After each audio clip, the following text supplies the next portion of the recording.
परमवीर चक्र विजेता सीरीज के चौथे एपिसोड में आप सभी का स्वागत है।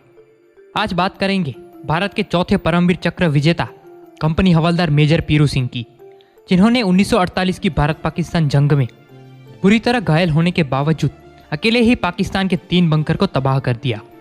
तो चलिए जानते हैं इनकी पूरी कहानी। पीरू सिंह शेखावत का जन्म 20 मई 1918 को राजस्थान के झुंझुनू जिले के रामपुरा बेरी गांव में हुआ था।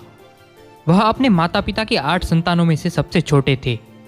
पढ़ाई में उनकी रुचि काफ़ी कम थी, इसीलिए वो पढ़ाई छोड़कर अपने पिता का खेत में हाथ बढ़ाने लगे। उनकी बचपन से ही सेना में जाने की तीव्र इच्छा थी। उन्होंने 2 बार सेना में भर्ती होने की कोशिश भी की, लेकिन नाबालिग होने की वजह से वह सेना में भर्ती नहीं हो पाए। अपने उत्साह और लगन से उन्होंने तीसरी बार सेना की भर्ती परीक्षा दी और वह उसमें पास हो गए।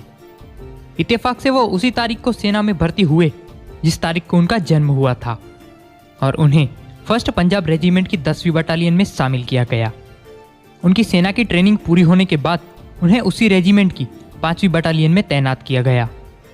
सेना में कुछ अन्य परीक्षाओं को उत्तीर्ण करने के बाद 7 अगस्त 1940 को उन्हें लांस नायक के पद पर पदोन्नत किया गया। एक पंजाब की 5वीं बटालियन के साथ अपने कार्यकाल के दौरान उन्होंने उत्तर पश्चिम फ्रंटियर पर कार्रवाई की। मार्च 1941 में उन्हें नायक के पद पर पदोन्नत किया गया और सितंबर में झेलम में पंजाब रेजिमेंटल सेंटर के एक प्रशिक्षक के रूप में तैनात किया गया तथा फरवरी 1942 में उन्हें हवलदार पद पर पदोन्नत किया गया। पीरू सिंह एक उत्कृष्ट खिलाड़ी थे। उन्होंने अंतर रेजिमेंटल और राष्ट्रीय स्तर की चैंपियनशिप में हॉकी, बास्केटबॉल और क्रॉस कंट्री दौड़ में अपनी रेजिमेंट का प्रतिनिधित्व किया। मई 1945 में उन्हें कंपनी हवलदार मेजर पद से पदोन्नत किया गया। उन्होंने अक्टूबर 1945 तक एक प्रशिक्षक के रूप में कार्य किया। इसके बाद उन्होंने द्वितीय विश्व युद्ध में भाग लिया और मित्र देशों की सेना के हिस्से के रूप में जापान में सेवा की। जब वह सितंबर 1947 में द्वितीय विश्व युद्ध से लौटे तो भारतीय सेना का पुनर्गठन हुआ और परिणाम स्वरूप कंपनी हवलदार मेजर पीरू सिंह को राजपूताना राइफल्स की 6ठी बटालियन में शामिल किया गया। 1948 की गर्मियों में जम्मू एंड कश्मीर ऑपरेशन के दौरान पाकिस्तानी सेना और कबायलियों ने संयुक्त रूप से टिथवाल सेक्टर में भीषण आक्रमण किया। इस हमले में दुश्मन ने भारतीय सेना को किशनगंगा नदी पर बने अग्रिम मोर्चे छोड़ने पर मजबूर कर दिया। इसके जवाब में भारतीय हमले 11 जुलाई 1948 को शुरू हुए। यह ऑपरेशन 15 जुलाई तक अच्छी तरह जारी रहे। इस इलाके में दुश्मन एक ऊंची पहाड़ी पर स्थित था, अतः आगे बढ़ने के लिए उस जगह पर कब्जा करना बहुत ही आवश्यक था।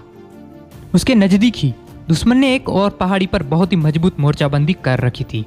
दुश्मन वहां से छुपकर हमारे सैनिकों पर लगातार हमले कर रहा था। भारतीय सेना पर हो रहे हमलों को रोकने के लिए पहाड़ियों पर पूर्ण रूप से कब्जा होना अति आवश्यक था। उस समस्या के निदान का जिम्मा 6ठी राजपूताना राइफल्स को दिया गया। इस पहाड़ी पर कब्जा करना बहुत मुश्किल था, क्योंकि दुश्मन ऊपर चोटी पर बैठा था और हमारे जवानों को नीचे से ऊपर चढ़ाई कर दुश्मन पर हमला करना था। ऊपर से नीचे हमला करना तो आसान होता है, लेकिन मुश्किल होता है नीचे से ऊपर हमला करना। इस हमले के दौरान पीरू सिंह उस कंपनी की अगुवाई करने वालों में से थे जिसके आधे से ज्यादा सैनिक दुश्मन की भीषण गोलीबारी में शहीद हो चुके थे। पीरू सिंह दुश्मन की उस मीडियम मशीन गन पोस्ट की तरफ दौड़ पड़े जो उनके साथियों पर मौत बरसा रही थी। दुश्मन के बमों के छर्रों से पीरू सिंह के कपड़े तार तार हो गए और शरीर से बहुत जगह से खून बहने लगा, पर यह घाव वीर पीरू सिंह को आगे बढ़ने से रोक नहीं सके।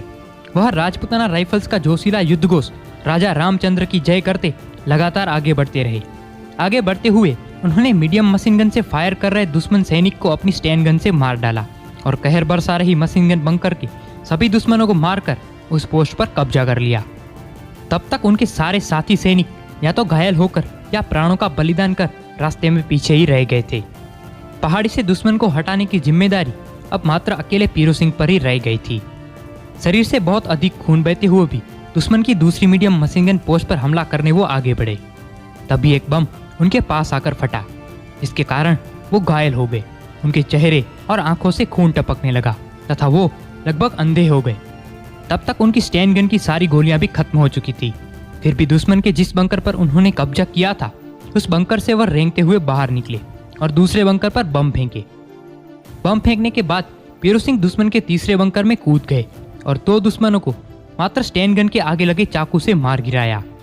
पीरू सिंह ने दूसरे बंकर पर जो बम फेंका था वह अभी तक फटा नहीं था, इसलिए वह वापस उस बंकर पर हमला करने के लिए बाहर निकले। लेकिन अचानक उनके सिर में एक गोली आकर लगी। फिर भी वो उस बंकर की तरफ बढ़े और उस बंकर में जाकर गिरे। तभी उस बंकर में एक भयंकर धमाका हुआ, जिससे साबित हो गया कि पीरू सिंह के फेंके बम ने अपना काम कर दिया है।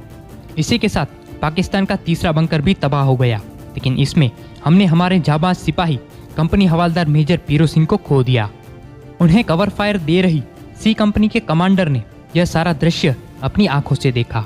अपनी विलक्षण वीरता के बदले उन्होंने अपने जीवन का मोल चुकाया और अपने अन्य साथियों के समक्ष अपनी एकाकी वीरता, दृढ़ता और मजबूती का अप्रतिम उदाहरण प्रस्तुत किया। इस कारनामे को विश्व के अब तक के सबसे साहसिक कारनामों में एक माना जाता है। अपनी प्रचंड वीरता, कर्तव्य के प्रति निष्ठा और प्रेरणादायी कार्य के लिए कंपनी हवलदार मेजर पीरू सिंह को मरणोपरांत भारतीय सेना के सर्वोच्च वीरता पुरस्कार परमवीर चक्र से सम्मानित किया गया। कंपनी हवलदार मेजर पीरू सिंह मातृभूमि की रक्षा करते हुए बहादुरी से लड़े और अपने प्राणों का बलिदान तक कर दिया। उनके साहस और वीरता भरे इस कार्य को भारत के लोग कभी भूल नहीं सकते। वो हमेशा हमारी यादों में अमर रहेंगे।